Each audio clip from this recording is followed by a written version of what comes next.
Жаңа арналар осыны істеген кезде өсуі керек каналыңызды керісінше өсірмейтіндей етіп тастайсыз. Яғни өз каналыңызға өзіңіз зиян келтіресіз.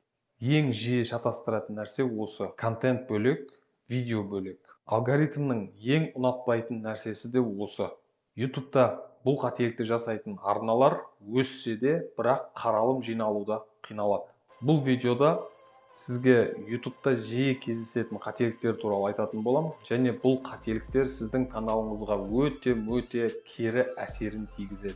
Ең алдымен осы қателіктерді жасап жүрген болсаңыз, уайымдамаңыз. Тұрақты түрде видео жүктеу арқылы каналыңызды қайтадан қалпына келтіре аласыз. Бірінші қателік — видеоны өшіру. Видеоны өшірудің қандай зияны бар? Бұл сіздің түсірген видеоңыз, сіз жүктеп салдыңыз, яғни видео сіздікі. Жоқ, YouTube сізге олай қарамайды. Мұны